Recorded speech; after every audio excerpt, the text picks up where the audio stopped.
आम तौर पर जब हम एक नया सीपीयू लेते हैं तो हम भरोसे की उम्मीद करते हैं।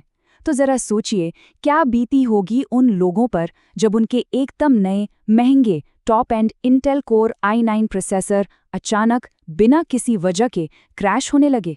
और मामला तब और भी संगीन हो गया जब उन्हें पता चला कि वो इस मुश्किल में अकेले नहीं हैं। और यही वो एक सवाल है जिसने पूरी पीसी बिल्डिंग कम्युनिटी को हिला के रख दिया है।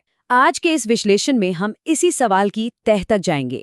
आखिर इन इतने पावरफुल चिप्स के साथ ऐसा क्या गलत हो गया?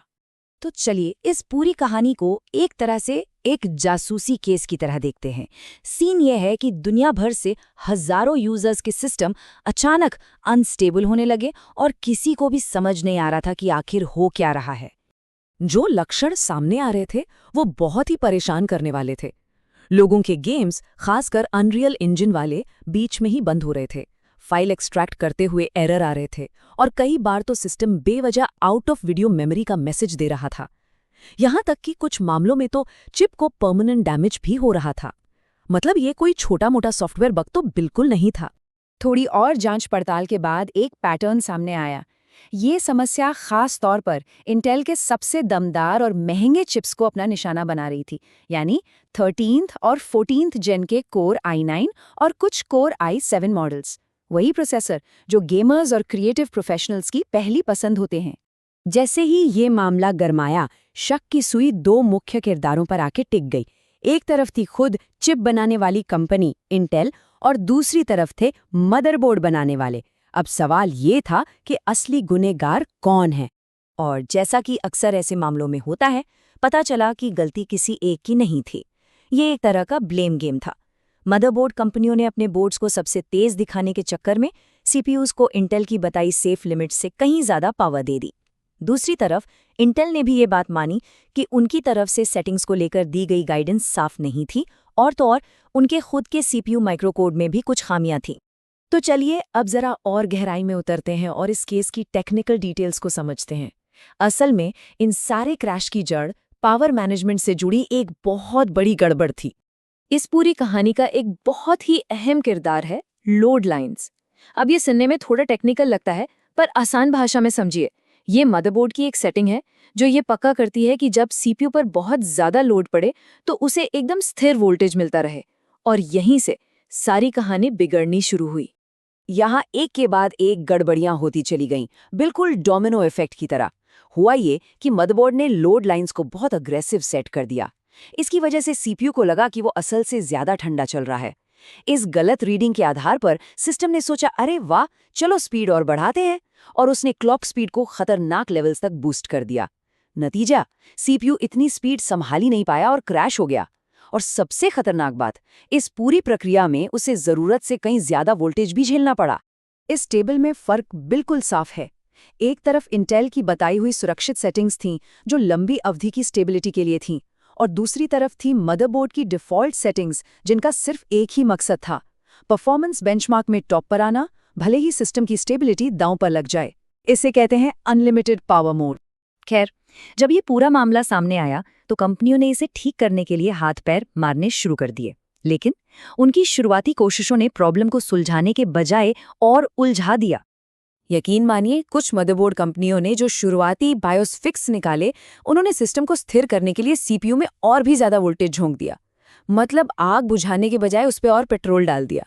इससे शायद कुछ देर के लिए क्रैश तो रुक गए, लेकिन अंदर ही अंदर ये चिप को और भी तेजी से खराब कर रहा था।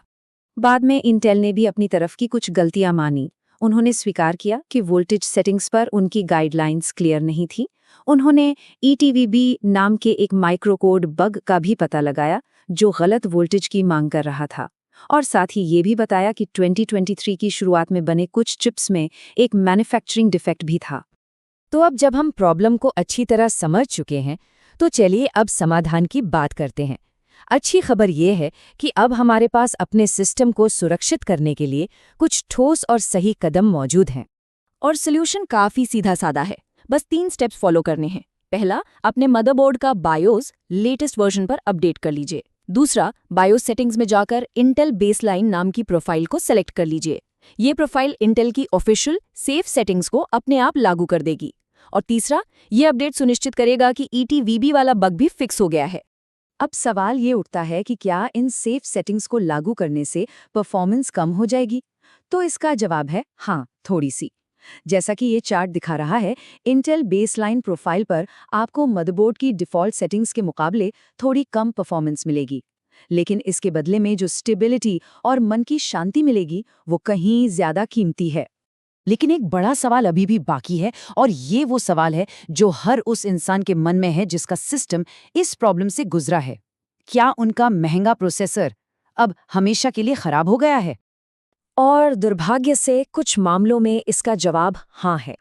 जिन चिप्स को लंबे समय तक बहुत ज्यादा वोल्टेज झेलना पड़ा है, उनमें परमानेंट डिग्रेडेशन आ सकता है। ऐसे में सॉफ्टवेयर फिक्स काम नहीं करेगा। एकमात्र रास्ता है उस चिप को इंटेल को वापस भेजना, जिसे RMA प्रोसेस कहते हैं। तो इस पूरे संकट से हम यानी PC बिल्डर्स कम्युनिटी क्या सबक सीख सकते हैं? ये कहानी सिर्फ एक खराब कंपोनेंट की नहीं है, बल्कि इससे कहीं ज्यादा बड़ी है। इस पूरी कहानी का सार इस एक लाइन में छिपा है। ये प्रॉब्लम सिर्फ CPU की नहीं थी, ये एक पावर मैनेजमेंट की प्रॉब्लम थी। ये इस बात की प्रॉब्लम थी कि मदरबोर्ड और CPU मिलकर पावर को कैसे हैंडल कर रहे थे।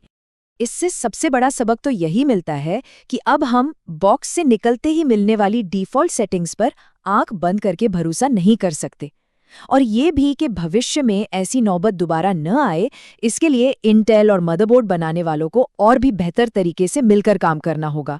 और हम आपको इसी एक सवाल के साथ छोड़कर जा रहे हैं। परफॉर्मेंस की इस अंधी दौड़ में क्या हम उस मोड़ पर आ गए हैं जहां हमें हर कंपनी की डिफ़ॉल्ट सेटिंग्स पर शक की नज़र से देखना होगा? इस बारे में सोचिएगा ज़रूर।